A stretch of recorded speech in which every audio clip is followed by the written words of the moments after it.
Hello, and welcome to the questions answered portion of the workshop. So this was for the conditioning for obedience, and thank you so much for all the great questions, and hopefully I have everything answered for you. Um, so I'll begin with just going through the questions as they came in.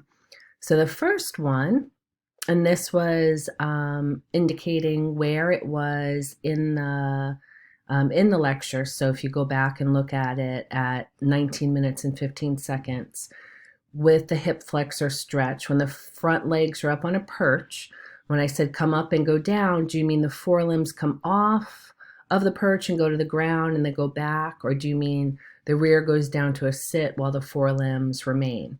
And it's actually a great question because you can do either. So for example, the dog in the photo, as the dog is standing with the forelimbs elevated and the hind limbs down, there's more weight being placed onto the hind limbs. From here, we could do a few things. Have the dog look up and down with their head without moving their legs. So up and then down. When the dog looks up, there's more weight onto the hind limbs. When the dog looks down, there's more weight onto the forelimbs. So we could do that. We could also have the dog keep the forelimbs where they are and then go down into a sit, like a squat, and then stand. So while they're doing this, as they stand, we're getting a lot of work onto the hip extensors and the gluteals, or the back of the leg. When they come up, we're getting a lot of quadricep work, and then of course the core and the forelimb work. We can also have the dog completely remove their forelimbs down onto the disc or a different surface and then come back up. So there's three options for the exercise. When we're doing just the hip flexor stretch, we want to have the dog just hold it, and then for the dynamic part, hold for a few seconds and then come back up. So that hopefully answers that question. And so this is great about incorporating the treadmill conditioning, and good for you for acquiring a treadmill. That's awesome. So typically, first I'll answer your trot on the treadmill. Some dogs have a tough time getting into a trot. They may pace. It may not be fast enough, or they're unsure of what's going on. I often find that dogs that are unsure of the treadmill will continue pacing for quite a few sessions and then get into a trot. And I don't always think, the pace is an energy conserving gait. The dog is also trying to figure out what is going on. You can, if I really don't want them to pace, you could work on speeding it up, or sometimes just giving the dog a light tap onto their shoulder will get them into a trot.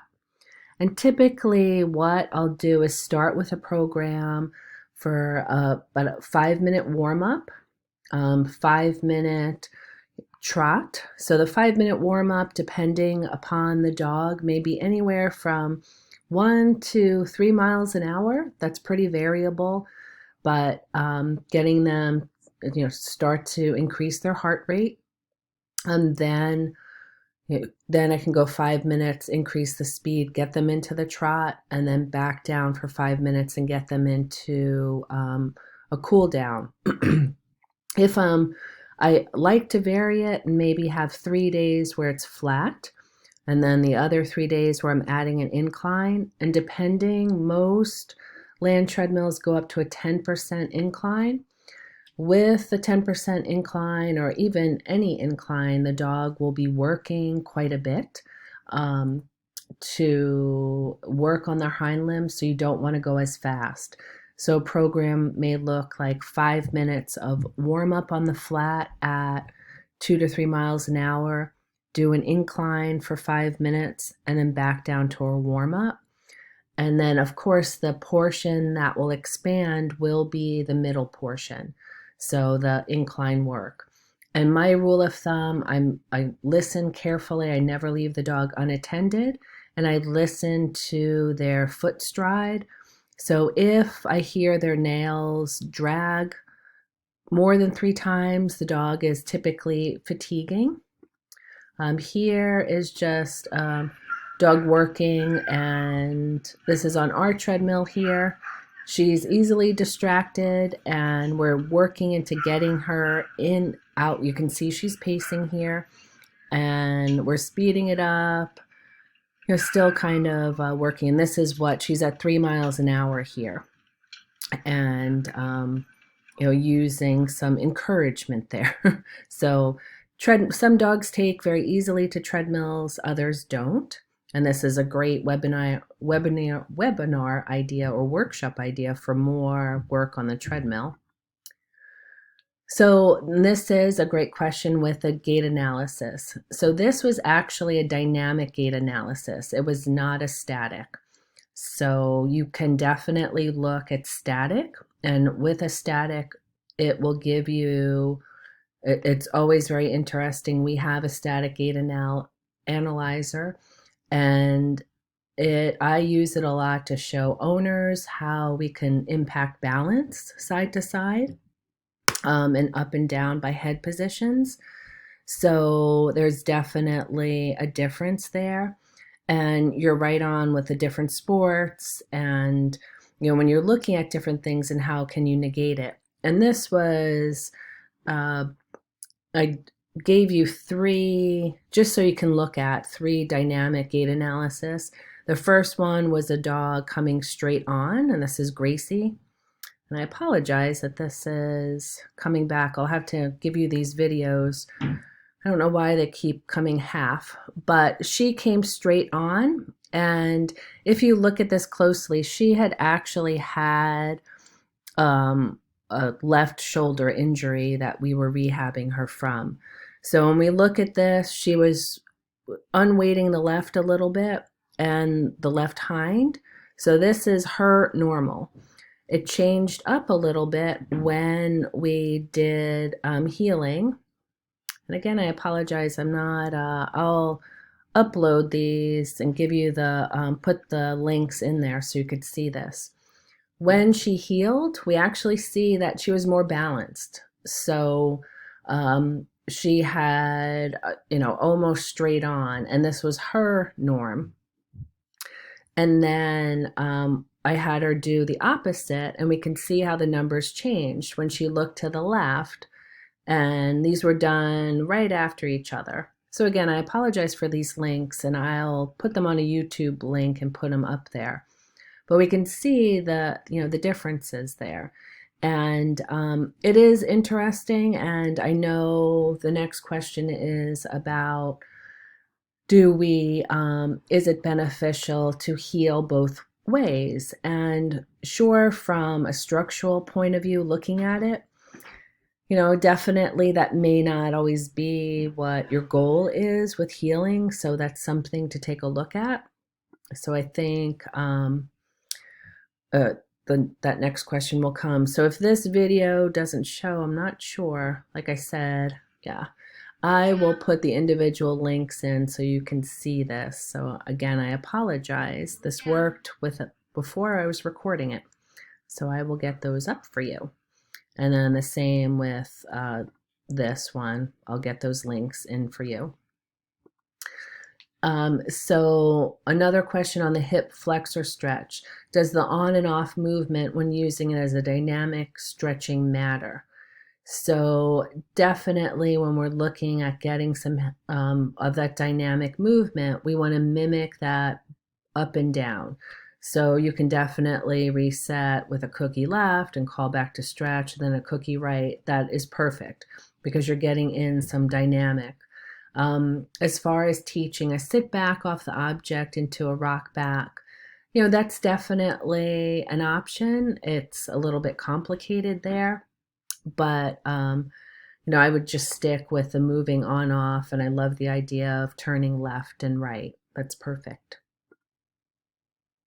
So, and here was the question about looking, dog sports, if we're pulling, doing something like that. And definitely, so some of the dogs that I do work with that do weight pulling and scootering, so we'll do a little bit of resistance. So typically with weight pull, anywhere from 25 to 50%. 50% is probably a lot to warm up with, and 25% is more beneficial.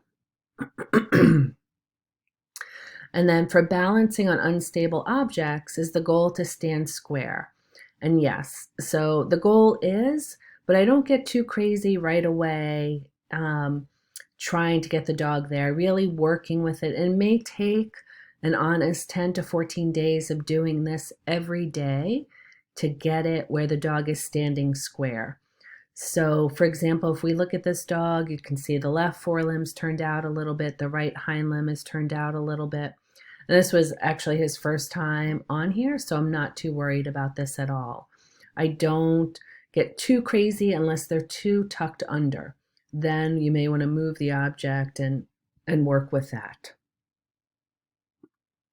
With the shoulder extension stretch. So the question was, I get a lot of resistance when I'm trying to perform the forelimb stretch. I tried it from a stand and from a sit. If there's resistance, should you hold it in neutral until the dog relaxes and then stretch the limb forward? And yes, I would absolutely do that. Look at your hand positioning. Make sure you're not holding too tight. We can see in this photo that the left arm is nice and relaxed. The right hand is just on the other side. So there's no death grip. So look at your position. I also try to do the stretch 3 times, rule of 3s. If after the 3rd time I'm still getting resistance, it could be because the area is painful, the muscles are tight, or there's something going on there, or all of the above. So I think it's definitely worth looking at and understanding what the norm is there.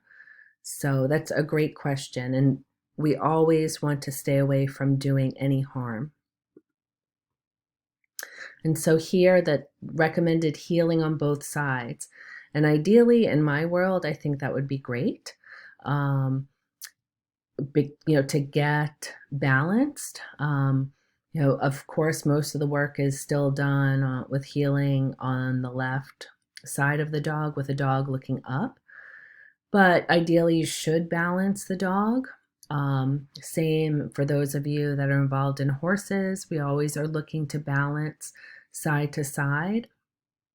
And a dog that has a more balanced body is going to be able to function better and balance better going to either side. So my preference would be absolutely to balance side to side, but working with some obedience instructors and your own individual dog, that may differ.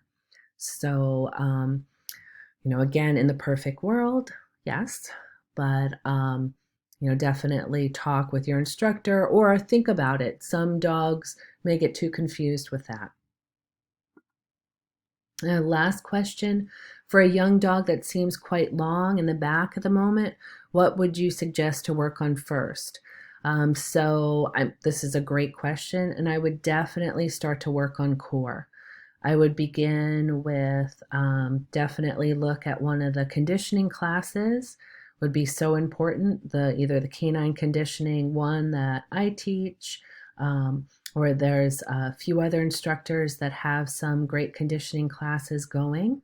But we definitely want to start with core and that long back dog. There's actually will be a class coming up later on this year on conditioning the long back dog. So that may be something you want to look at.